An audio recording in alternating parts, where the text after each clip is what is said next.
Alright guys, welcome back to Lowtech's Action Camera Roundup, and today we're looking at the Campark ACT74.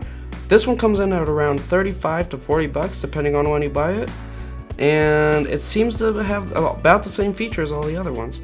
So let's take a look.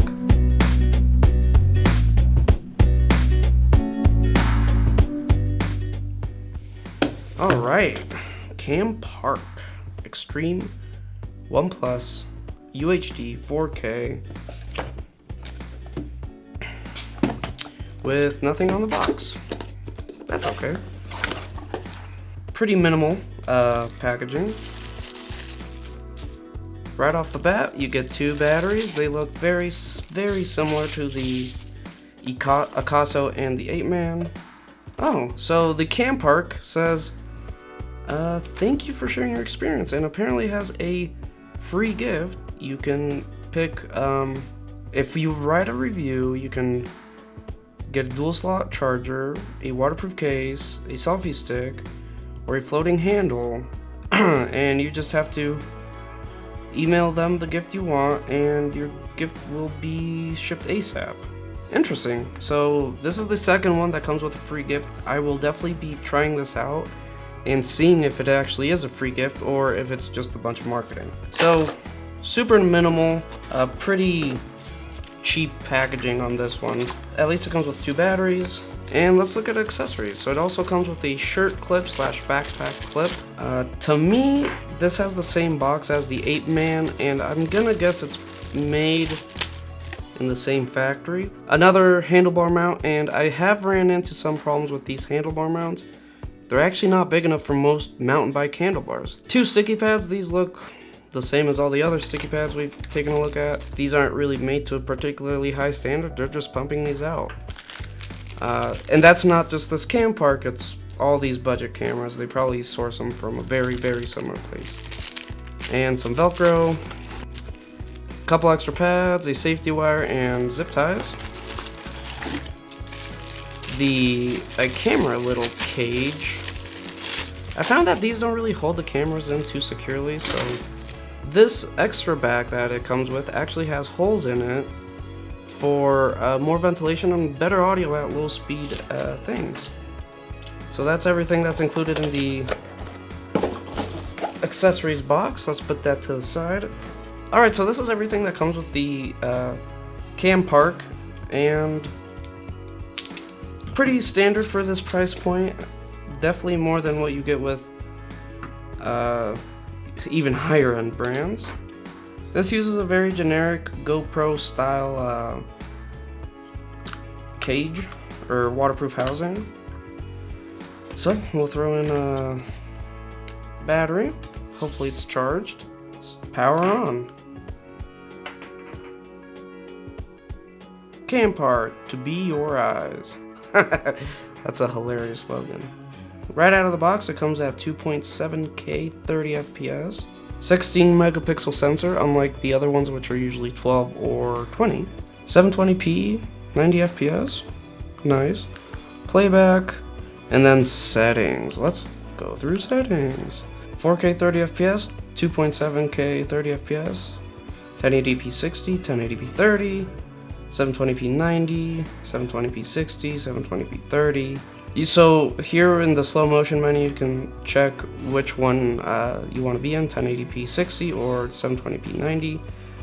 And you can adjust the field of view, which is really nice. Not all of these have this feature. So it's 170 degree, 140, 110, and 70, which is actually pretty nice. So in the photo settings, you can do photo resolution, the time, auto, which is 3 seconds, 10 seconds, so that's just the timer. Exposure, you can adjust the exposure compensation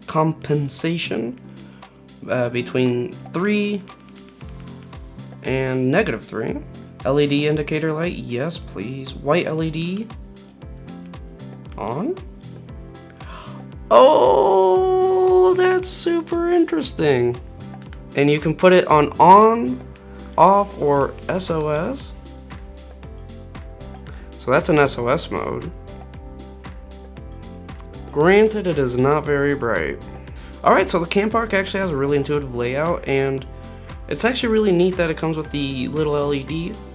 I don't know how useful it'll be in low light situations, but if you really need to capture that with a little bit of a on-camera flash, then you got it. Yeah, let me throw an SD card in here and let's see how it looks like. So let's look.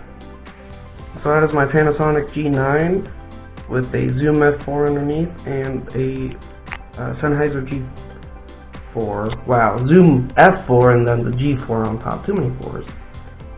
That is the bright light, all the accessories, and then my focus monitor. So you can see when I'm in focus, I start lighting up. And we actually have an overhead cam today, my old Panasonic G7 and my trusty boom mic. Alright guys, so this is how the Campark Extreme I Plus UHD 4K looks like. To me, this is a very interesting option because it is cheaper than like the 8-man and the Acaso, but in theory should have pretty much the same features and quality as the other two at a lower price point. I'm actually really interested to see how this Campark holds up against a little bit more expensive ones, and here's some action footage shots for you to see and get a taste for how it looks. Are you recording? Why not? So, smaller button.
Alright guys, so just after those few clips I was able to notice that the image stabilization is not very good when going handheld.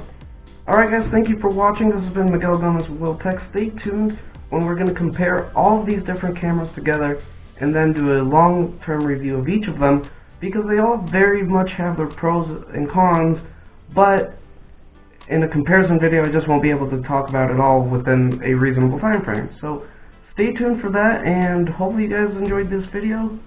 See you guys in the next one.